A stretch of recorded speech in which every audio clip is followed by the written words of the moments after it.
China. China. China. China. The factory of the world. The world's most populous country is facing a crisis. China's population is aging. Fertility rates are at an all-time low. Gender imbalance in China. Rapidly rising number of older people in the population. It does not have young people to man its factories or join its army.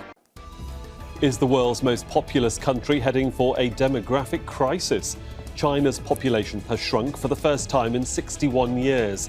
China's population has recently started shrinking for the first time in 60 years, reflecting a decline in the country's birth rate, which has been falling over the past 6 years to reach a record low of 6.77 births per 1,000 people.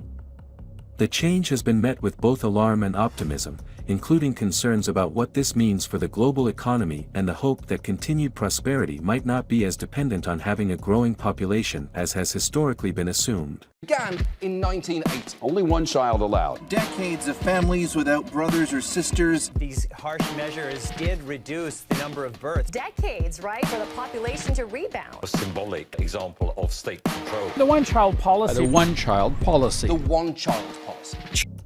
Such a stark demographic shift in the world's most populous country raises many uncertainties and implications for the future.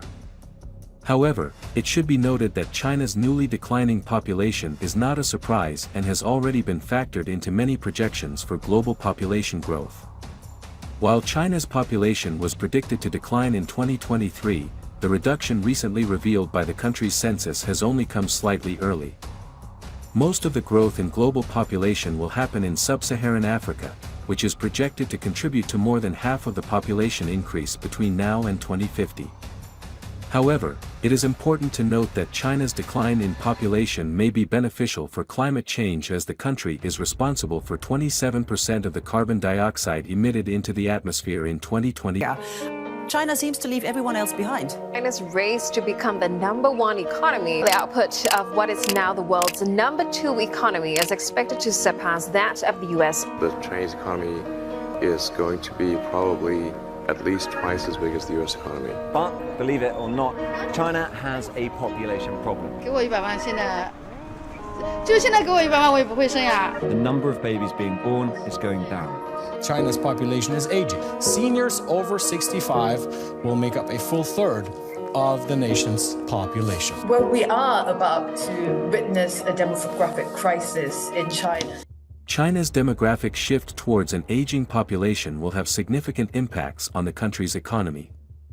The one-child policy, which was in place for over 3 decades, has resulted in a smaller proportion of young people in the population and a larger proportion of elderly people.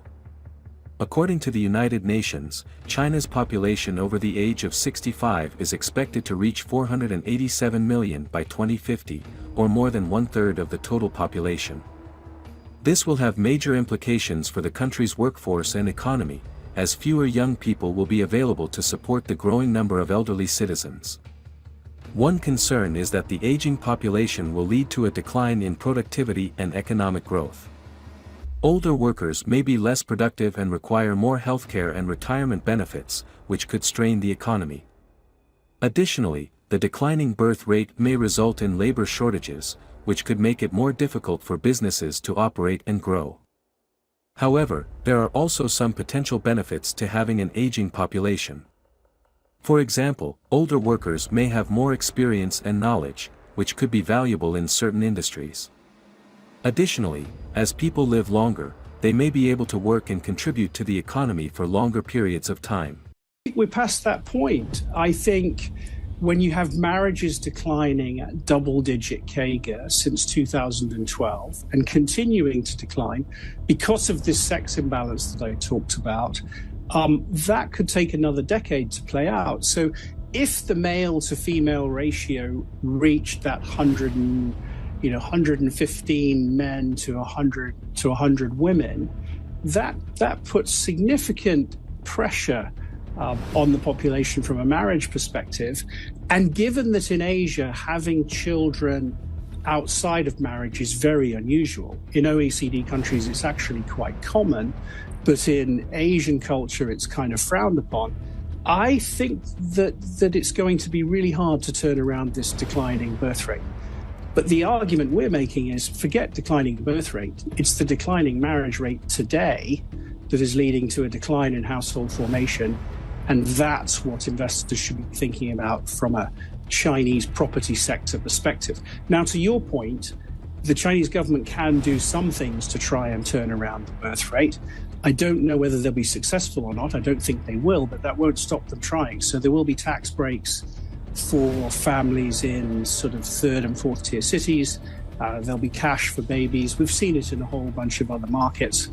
But my point here is I think that despite what they try, they won't be able to turn it around.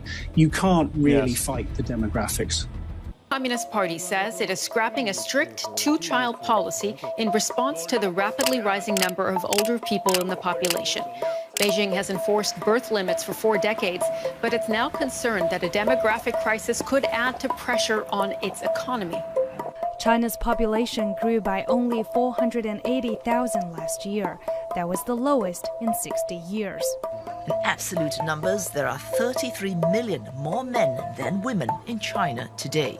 The gender imbalance in China is most severe in rural farmlands. For those who engineered the single-child policy, the gender imbalance has been the worst. The Chinese government has already taken steps to address the aging population, such as raising the retirement age and promoting policies that encourage families to have more children. It remains to be seen how successful these efforts will be in mitigating the economic impacts of the country's demographic shift.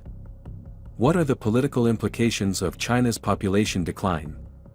China's population decline could have significant political implications both within the country and on the global stage. Internally, the declining birth rate and aging population could create social and economic challenges that may lead to political unrest. For example, there may be increased pressure on the government to provide more social welfare and healthcare benefits to support the growing number of elderly citizens. Externally, China's population decline could affect the country's position as a global power. China has long been seen as a rising superpower, with a large population that has helped to fuel its economic growth. However, if the country's population continues to decline, it may have less influence on the global stage and be less able to compete with other major powers. Some experts have also raised concerns about the potential for geopolitical tensions as China seeks to secure resources and markets in the face of a declining population. For example, the country may become more aggressive in its efforts to secure natural resources and investment opportunities in other countries.